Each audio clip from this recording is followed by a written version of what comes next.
No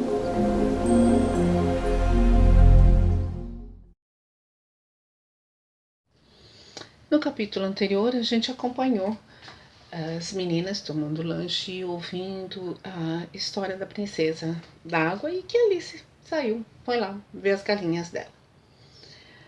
Bom, Pai Benedito ficou ali, naquele canto, do lado da porta da cabana, com uma cara tristonha, uma lágrima correndo pelo olho. E a Frosina falou, mas por que a gente nunca pode falar desse assunto do boqueirão? Aí a Chica respondeu, porque o senhor Figueira, pai de meu Mário, o senhor José Figueira, ele morreu lá no Boqueirão e ele era o senhor moço de pai Benedito. Nisso uma coruja piou e todo mundo se benzeu, porque afinal de contas era de dia.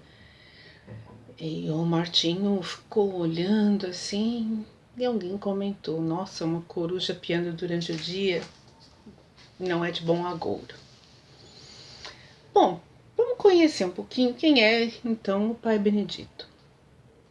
Como é que ele se apegou tanto ao Mário?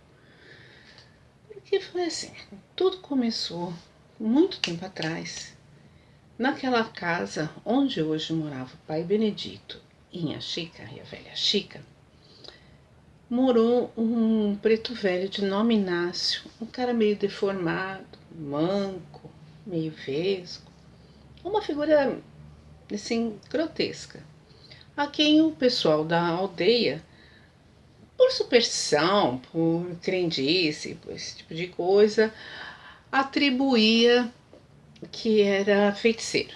Na verdade, ele era um homem que conhecia ervas, essas coisas tal, mas a superstição, a pequenez mesmo, né, da mente dos outros, começou a chamar ele de bruxo, de feiticeiro. Mas bem que todo mundo recorria a ele quando precisava de alguma coisa. E aí o pessoal começou a criar histórias em torno desse Inácio. Naquela época, a fazenda era só uma roça de milho de um outro dono. E aquele velho lá, aquele preto velho, as pessoas iam buscar ajuda, iam pedir feitiço de mandinga mesmo, e o preto atendia todo mundo. Quando começou a morrer gente no Boqueirão, porque ali começou a ser uma região de trânsito, as pessoas começaram a dizer que era tudo culpa do preto velho, que era tudo culpa do feiticeiro, feiticeiro, feiticeiro, e que ele era muito velho, ele tinha a carapinha toda branca, e a parteira, que era uma das mulheres mais velhas da aldeia, falava que ele já era velho quando ela era criança. Então começou a se dizer que cada alma perdida no Boqueirão, ele ganhava 10 anos de vida, dado pelo seu mestre, o diabo, o tinhoso, como o pessoal falava. Claro que isso não tem nada a ver, né? Mas essa história cresceu, ganhou corpo, e assim ficou até que um dia esse preto desapareceu. Ninguém sabe se ele morreu, se ele mesmo caiu no boqueirão, se ele foi embora. E isso acabou alimentando ainda mais a superstição. Bom, aquela roça foi vendida pro avô do Mário. E o avô do Mário era um empreendedor, era um homem que sabia fazer as coisas, transformou aquilo numa bela fazenda. Numa fazenda muito boa.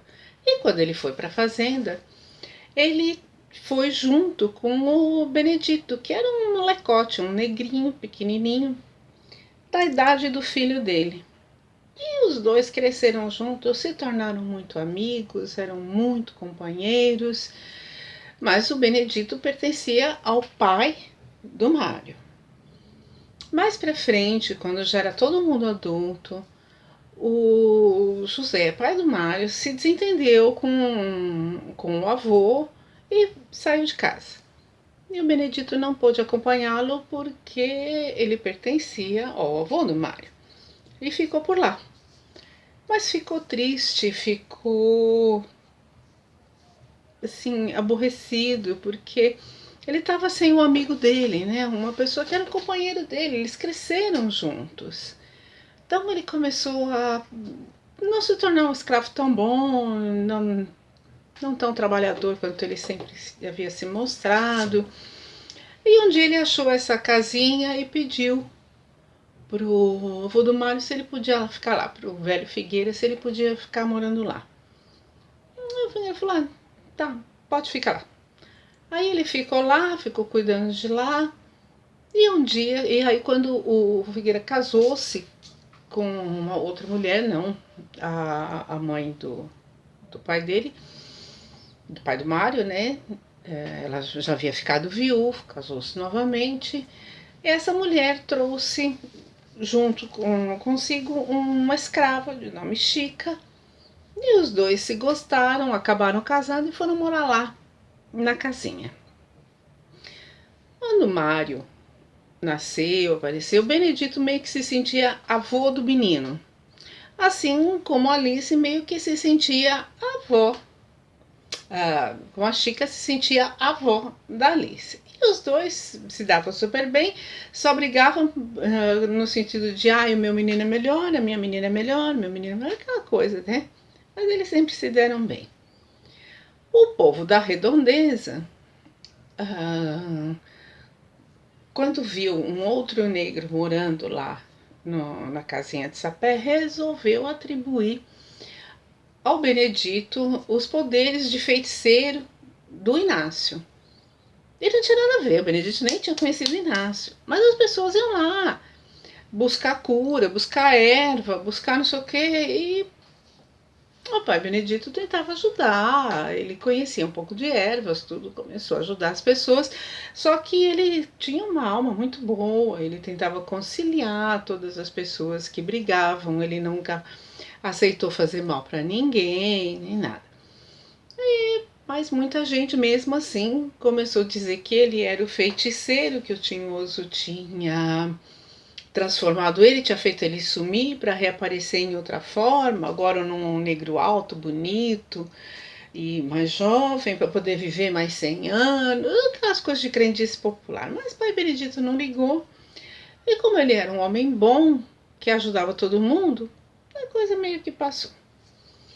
E essa história do Benedito e da Chica. Bom, voltando à nossa história, no ponto que estava, pai Benedito estava lá sentado na soleira, né, da cabana, quando a Franzina falou, cadê Nhanhã Alice? O Chico falou, foi lá ver as galinhas. Eu falei, nossa, mas já tem tanto tempo. Eu vou lá atrás dela. E foi e voltou. Ela não tá lá. Como não tá lá? Não, não tá lá. Aí começa todo mundo, Alice, Alice, Alice, chama Alice. E aí ninguém acha Alice e fica naquela coisa, e grita de cá, grita de lá, né? Mas onde ela pode ter ido? Bom, o que acontece é que a Alice era uma menina muito curiosa. Ela, na verdade, sempre quis conhecer o Boqueirão. E ela falou, essa é a oportunidade, porque o pai dela não deixava chegar nem perto. Ela falou, essa é a oportunidade. O Benedito está atrás do Mário, lá fora. A Chica tá de cama. A Adélia tá lá, elas estão tomando lanche com as duas mucamas mais o Martinho. Ninguém vai vir atrás de mim.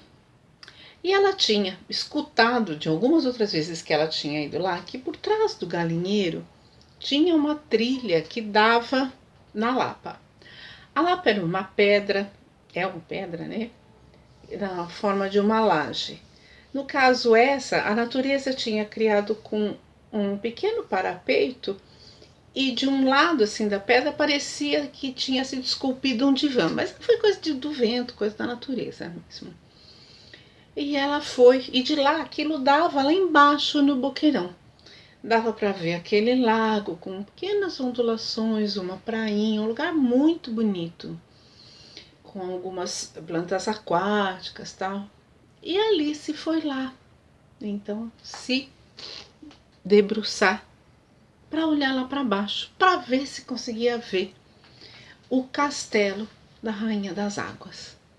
E ela estava lá. E o pessoal lá chamando ela, chamando, chamando.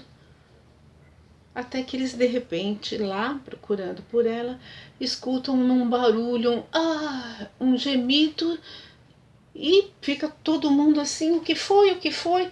E o pai Benedito, que estava assim, encurvado, começa a se levantar, assim, em todo aquele tamanho dele. E enquanto fica todo mundo parado, ele sai no mau pau, sai correndo e vai em direção à Lapa. Bom, o que tinha acontecido é que a Alice, ao se debruçar sobre a lagoa, ficou olhando, tentando ver o castelo.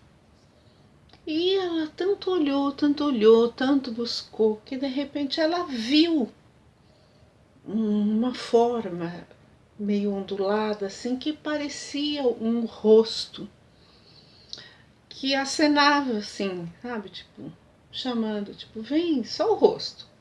Assim, faziam alguns movimentos assim, e ela, na fantasia dela, uma criança imaginativa, ela começou a ver os cabelos verdes da Rainha das Águas e os brilhos que batiam ali. Ela começou a ver como se fossem diamantes do castelo, e aquilo ela foi se deixando levar, né? Como diz Nietzsche, se você encarar muito tempo o abismo te encara de volta. E foi exatamente o que aconteceu com ela. Ela ficou lá, olhando, olhando, olhando, entrando num transe de fascinação por aquilo tudo. E aí ela começou a ouvir as pessoas chamando o nome dela, e ela olhava e parecia que a rainha das águas chamava ela, a fada chamava ela, e ela foi entrando naquele transe, e se jogou nas águas. Quando o pai Benedito chega, a lagoa, ela parece muito calma, mas embaixo da superfície dela tem um rodamuinho, né? Um vórtice de rodamuinho.